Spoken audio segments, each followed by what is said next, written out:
Kiswahili. Tunakubali na hivyo. So najua kwamba tukikaa hapa kwa tukiondoka, basi kutoka yuko hapo kwa mtungu ndao na besi lake na tutamaliza maka haikeu aleka mwenyewe. Tuna maembe. Wasikia kwamba watoto hawajaomba ikinzi. Ni wachafu ajabu.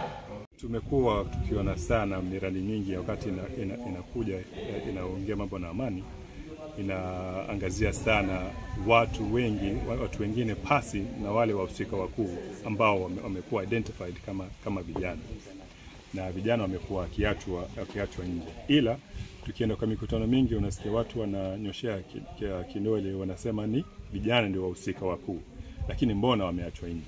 Ndio mradi huu tukatengeneza ambao tunasema kwamba lazima vijana, kama tunaongelea mambo na vijana, lazima vijana wawe ndani. Kuna jinsi ya vile ambavyo tunaweza waweka kwa kama ni vikundi, alafu tutakuwa tunawasupport na kwa register ya hiyo kikundi, at least tunawafanya wanakuwa pamoja pale, alafu pia tutawapatia skills zenye zitawafanya wao at least wawe wanajitegemea wenyewe, labda kupata vibarua nini.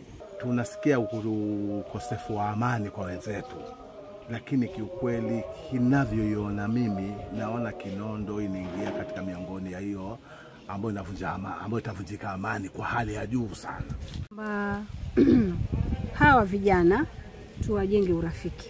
Sisi kama viongozi tuwajenge urafiki, tukae nao chini, tujue shida zao. Maana utasema kwamba kijana anajitia kwenye vipanga, kumbe kuna shida fulani ambayo yeye yamsumbua na wewe hujui. Kwa hiyo uchukue jukumu kama kiongozi au mzazi. Unaona mtoto wa mwenzio pale yuharibika, zungumza naye, pengine yeye atakuelewa.